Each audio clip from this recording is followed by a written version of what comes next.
FTP நேயர்களுக்கு வணக்கம். இன்று நம்முடன் ஐயா ரவீந்திர சார் இணைஞ்சிருக்கார். சார் வணக்கம் சார். வணக்கம் சார். ஒன்ஸ் அகெயின் நீங்க சொன்ன கரெக்டா மோடியோட மூவ் ஒன்று ப்ரிடிக்ட் பண்ணிருக்கீங்க. நீங்க தான் இப்போ ஆரம்பத்திலே சொல்லிட்டு இருக்கீங்க, தமிழ்நாட்டு பாஜகவோட தாட் ப்ராசஸ்க்கும் மோடியோட தாட் ப்ராசஸ்க்கும் totally different. Tamil Nadu BJP anti டிஎம்கேவா இருக்கு, மோடியோட ஆன்டி காங்கிரஸா இருக்குன்னு. அதுக்கு சிறந்த உதாரணமா இன்னைக்கு டெல்லி அந்த பொங்கல் கொண்டாட்ட நிகழ்ச்சியில தமிழ்நாடு பாஜகவே ஒரு வாரமா ரொம்ப அக்ரெசிவ் ஆயிடுச்சு. இந்த பராசக்தி திரைப்படத்தின் நாயகன் சிவகார்த்திகேயனும் அந்த படத்துல ஜெயம் ரவி அவங்களை டெல்லிக்கு அழைத்து மோடி பேசியிருக்காரு. ஸோ தமிழ்நாடு பாஜகவே ஸ்னப் பண்ற மாதிரி ஒரு மூவ் நான் பாக்குறேன். நீங்க எப்படி பாக்குறீங்க? அது இந்த மாதிரி சொல்லிட முடியாது. மோடிக்கு எதிரி காங்கிரஸ் தான், அதுவும் ஜன்பாத் தான், சோனியா ஃபேமிலி தான். ஐடென்டிஃபை த எனிமின்னு பாபா சாஹேப் பீம்ராவ் அம்பேத்கர் பேசுறாரு. அப்போ இன்னைக்கு எதிரின்னா அது சோனியா குடும்பம் தான். அந்த வகையில ஏன் மோடி அப்படி பாக்குறாருன்னா, 2004ஆம் ஆண்டு தேர்தல் அடல்ஜி தோக்குறாரு. 2009ஆம் ஆண்டு தேர்தல் அடல்ஜியோட மோசமா அத்வானிஜி தோக்குறாரு. அப்போ இந்த ரெண்டு தோல்விக்கு பிறகு மூணாவது வெற்றியை சோனியா காந்தி பெற்றா RSS நேஷன் தேரி அடிபட்டு போகும். இவ்வளவு நாள் RSS தியாகம் பண்ணதுக்கு அர்த்தம் இல்லாம போயிடும். அப்ப இந்த நாடு சோனியாவே இந்தியா, இந்தியாவே சோனியான்னு கத்திடுவான். இந்தியாவே இந்திரா, இந்தியாவே இந்திரா இன்னும் TK பருவா கத்தினார்ல, அசாம் காங்கிரஸ் தலைவராக இருந்து வந்தவர், ஒரு அப்பர் காஸ்ட் நான் பிராமின் தான். அந்த இதே மாதிரி ஒரு காஸ்ட் அவர் கத்தினார் இல்லையா, அந்த மாதிரி சோனியாவே இந்தியா, இந்தியாவே சோனியான்னு, இத்தாலிய இந்தியா, இந்தியாவே இத்தாலியான்னு ஒரு சூழ்நிலை வந்திருக்கும். அந்த சூழ்நிலையில இந்த நாட்டின் மானத்தை, RSSின் மானத்தை, பாஜகவின் மானத்தை காப்பாத்தினது மோடிஜி. சோ மோடிஜியோட அரசியலுங்கிறது ஜன்பாத்துக்கு கண்ட்ரோல காலி பண்ணணும். அதுதான் மோடிஜியோட அரசியல். அந்த வகையில விஜய் ஒரு இன்டர்நேஷனல் லாபியோட ஒரு குழந்தை தான். அந்த இன்டர்நேஷனல் லாபிங்கிறது இத்தாலி சோனியா அந்த லிங்கோட அது போகுது. அதுக்குள்ள லயோலோ கோஷ்டிகள் இருக்கிறாங்க, மிஷினரி கோஷ்டிகள் இருக்கிறாங்க. இவங்களோட நோக்கத்தை நாம தெளிவா புரிஞ்சுக்கிட்டு அவங்களுக்கு ஒரு அட்வைஸை கொடுத்தோம். சகாதேவ மாதிரி சொன்னோம், 24ல நீங்க கட்சி ஆரம்பிக்கிறீங்க, கேண்டிடேட் போட்டுருங்க, கஷ்டப்பட்டு போட்டுருங்கன்னு சொன்னோம். அவங்க கேண்டிடேட் போட முடியல, விட்டுட்டாங்க. அப்ப மோடி என்ன பாக்குறாரு, கேண்டிடேட் போட்டா அது ராகுல் காந்திக்கு ஒரு 5-6 சீட் அடி வாங்கிடும். அப்ப நீங்க திமுகவையும் ஆதரிக்கிறீங்க CAA எதிர்ப்புன்னு. அதான் சீமான் கேட்கிறாரு, அவன் கொள்கை எதிர்க்கு எதிராக என்னதை இது பண்ணுங்கிற வார்த்தையை கேட்கிறாரு விஜய்க்கு எதிராக. நீங்க CAA எதிர்ப்புன்னு சொல்லும் போது அது திமுகவுக்கும் சேர்த்தான ஆதரவு, கம்யூனிஸ்டுக்கும் ஆதரவு, VCKவுக்கும் ஆதரவு, முஸ்லீம் லீக்குக்கும் ஆதரவு, மொத்தத்துல மோடி எதிர்ப்பு, ராகுல் ஆதரவு. இது நாம சகாதேவ மாதிரி நல்லெண்ணத்தோட புசியானந்திட்ட சொன்னோம், ஓப்பனா பேசணும். அப்போ இந்த உங்க நோக்கமே நீங்க பார்லிமெண்ட்ல வந்தா அது ராகுலுக்கு மைனஸ் ஆயிரும். இப்போ கேரளாவில் விஜய் அண்ணாவுக்கு செல்வாக்கு இருக்கு. விஜய் அண்ணா கேரளாவில் ட்ரிவாண்டத்தில் கேண்டிடேட் போட்டா ராஜீவ் சந்திரசேகர் ஜெயித்திருப்பார்ல. அப்போ விஜய் அண்ணா தன் செல்வாக்க ராகுல் காந்திக்கு பாதிப்பு ஏற்படுத்தக்கூடிய அளவுக்கு செயல்படக்கூடாதுன்னு நினைக்கிறார். ஏன் ஆக்டிங்கல்ல முரளிதரன் கூட விஜய் அண்ணா ஒரு கேண்டிடேட் கேரளாவில் போட்ட ஜெயித்திருப்பார்ல. அப்போ உங்க நோக்கம் வன்மமானது, காழ்ப்புணர்ச்சி கொண்டது. 24ல ராகுல் வர்றதுக்கு நாம இடைஞ்சலா போயிடக்கூடாதுன்னு நினைச்சீங்க. இப்ப மீண்டும் 29ல ராகுல் வர்றதுக்காக நீங்க வேணுகோபால் லாபியில கேரளால பிரச்சாரம் பண்ண போறீங்க. 29ல ராகுல் காந்திக்கு ட்ரிவாண்டத்துல கேரளா ஃபுல்லா பிரச்சாரம் பண்ணுவீங்க. கர்நாடகாவில் பிரச்சாரம் பண்ண போறீங்க, புதுச்சேரி, தெலுங்கானா, ஆந்திரா. அப்ப நீங்க ஒரு தென்னிந்தியாவில் விஜய் ஒரு பெரிய போல் சாட்டு, மோடிக்கு எதிராக ராகுல் காந்திக்கு ஆதரவா தயார் பண்றீங்க. when in doubt cut it out, முளையிலே இதை கிள்ளி எறியணும். அதுதான் மோடிக்கு நல்லது. இதே விஷயம்தான் சசிகலா அம்மையார் விஷயத்துல நடந்தது. இல்ல நான் விஜய் விஷயத்துக்கு வரேன்.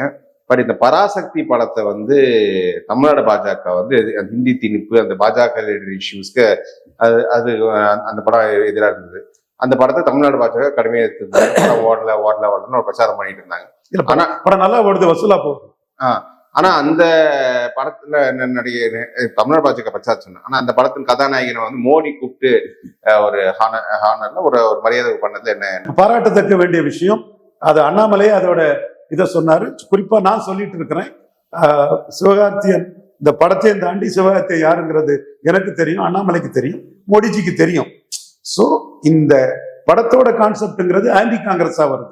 அவங்க சாஸ்திரிய விமர்சனம் வைக்கல, பெருந்தலைவர் காமராஜர் விமர்சனம் வைக்கல, நேரு காந்தி விமர்சிக்கல, பக்தவச்சல் தான் அடிச்சிருந்தாங்க, இந்திரா காந்தியும் அடிச்சிருக்கிறாங்க ஒரு இதுல. சோ ஆன்டி காங்கிரஸ்ங்கிறதுல அவங்க தெளிவா இருக்கிறாங்க.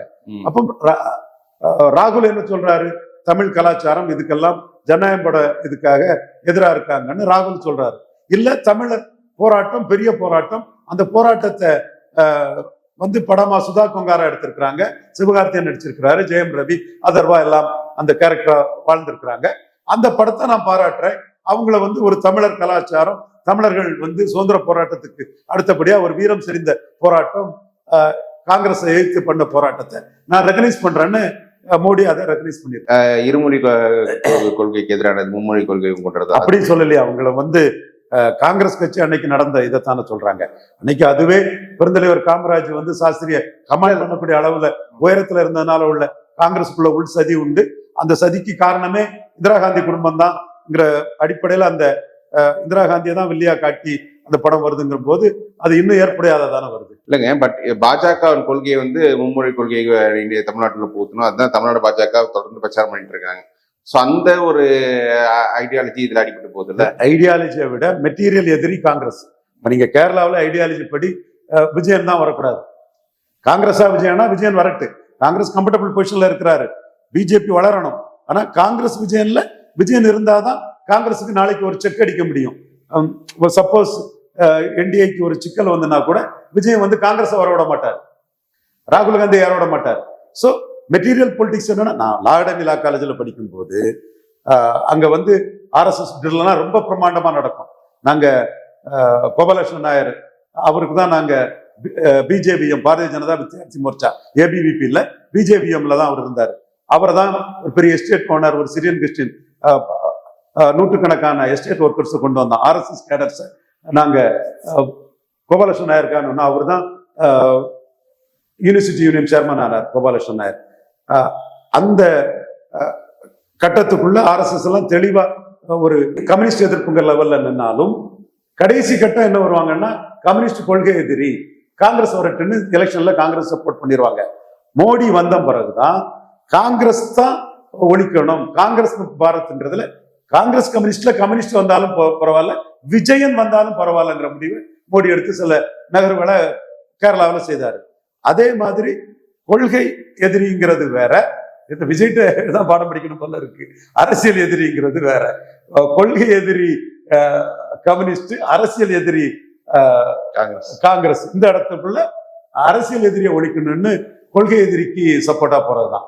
காங்கிரஸை ஒழிக்கணும்னு காங்கிரஸ் அன்னைக்கு 65களில் 4களில் திமுக எதிராக இருந்தனால அந்த சென்டிமெண்ட்ல திமுக கேடர்ஸ் எல்லாம் காங்கிரஸ் எதிர்ப்பு உணர்வுல வந்தா நல்லா இருக்குமே, அதை ஸ்டாலினும் முன்னெடுத்தா நல்லா இருக்குமேங்கிற ஒரு எதிர்பார்ப்பு தான் இதுக்குள்ள மூடிக்கிட்டு இருக்கு. இல்ல ஸ்டாலின் விஷயம் புரிஞ்சுக்கிட்டா வழக்கமா எல்லா படத்தையும் பாராட்டுற ஸ்டாலின் வந்து இந்த படத்தை பத்தி வாயை திறக்கல அவரு.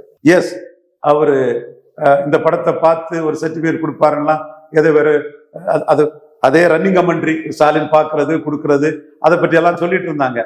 இன்னைக்கு படம் வந்து 5வது நாள் ஆகுது, நல்ல ஹவுஸ்ஃபுல்லா போயிட்டு இருக்குது. என்றாலும் ஸ்டாலின் இது ஒரு வெற்றி படமாக்கணும்னு அவர் தரப்புல இருந்து ஒரு சப்போர்ட்டை அவங்க தொடர்புடைய அந்த திரைப்பட நிறுவனத்துக்கு கொடுக்கலங்கும் போது காங்கிரஸ் கூட்டணி வேணும்னு ஸ்டாலின் நினைக்கிறாரு. ராகுலும் ஜனநாயகம் தான் போட்டிருக்காரு, விஜய்ங்கிற தாவேகா தலைவரை மென்ஷன் பண்ணல.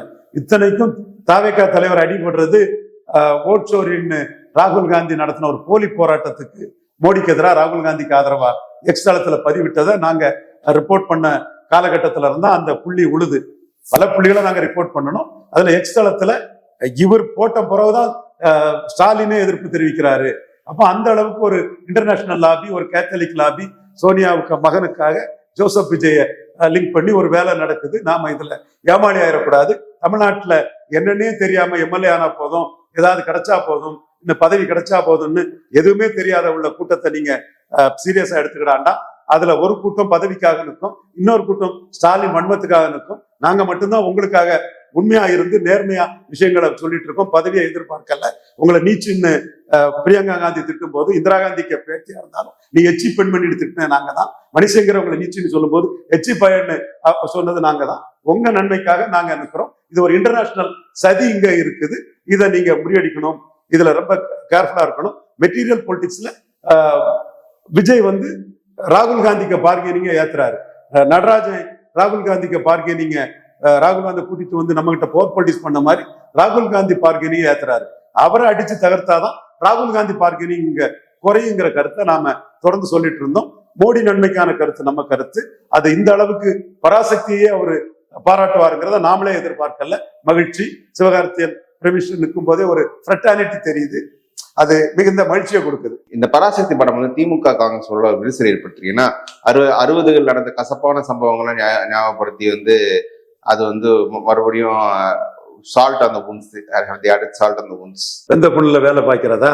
பழைய புண்ணு தான் அது 60. பட் அதுக்கு பிறகு 71 கூட்டணி வந்தாங்க. ஆண்டி காமராஜா எல்லாம் ஒன்னா சேர்ந்து 55 விழுக்காடு வாக்கு இந்திரா காந்தி தலைமை கிடைச்சது.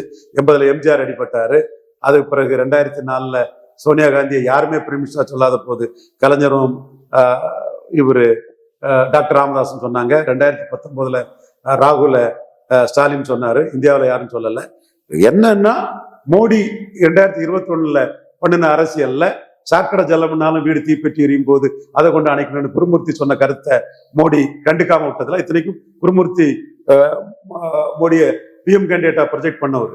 அந்த பின்விளைவாட்டு 2021 ஸ்டாலின் தன்னை நிறுத்தி 47 தன்னை முன்னிறுத்தி 47 விழுக்காடு வாக்கு எடுத்திருக்காரு. அதனாலதான் நாங்க சொல்றோம், அந்த 47 விழுக்காடு வாக்குங்கிறது ஸ்டாலின் தலைமைக்கு விழுந்தது. 45 குறையாம சட்டமன்ற தேர்தல ஸ்டாலின் எடுப்பாருங்கிறத நாம சொன்னோம். அதை மோடி, அமித்ஷா, நட்டா, சந்தோஷுக்கு ரிப்போர்ட் பண்ணிட்டோங்கிறதும் நாம சொன்னோம். இப்போ கூடுதலா நிதின் செயல் தலைவருக்கு அவருக்கும் ரிப்போர்ட் பண்ணணும். இந்த இந்திய எதிர்ப்பு போராட்டத்தை பத்தி இருக்கு. ஏன்னா நீங்க வந்து ஆரம்பத்துல நீங்க தொலைக்காட்சி விவாதங்களை சொல்லும்போது சொன்ன கருத்து இப்ப நானும் அதை ரிசர்ச் பண்ணிக்கிட்டது, நான் ஸ்டடி பண்ணது. 1962 காங்கிரஸ் எடுத்த வாக்கு வந்து 46%. 67 அதாவது 46% காமராஜ் முன்னெடுத்தி, நேரு எடுத்த ஓட்டோட அதிகம். 67 வந்து முதலமைச்சருக்கு வேட்பாளர் முன்னெடுத்தாமல் 41%. ஸோ அந்த ஹிந்தி எதிர்ப்பு, விலைவாசி உயர்வு எல்லாத்தோட வேல்யூ வந்து 5% தானா? ஆளுங்கட்சிக்கு எதிர்ப்புங்கிறது 5 விழுக்காடு ஓட்டு தான் இதுவரை தமிழ்நாட்டில் மேக்சிமம். அது 1967 62 காமராஜா நெஹ்ரான்னு சொல்லும் போது நெஹ்ருவை விட காமராஜுக்கு ஒரு வாக்கு கிடைச்சுன்னா வட தமிழக பறையர் சமூக மக்கள் வாக்கு,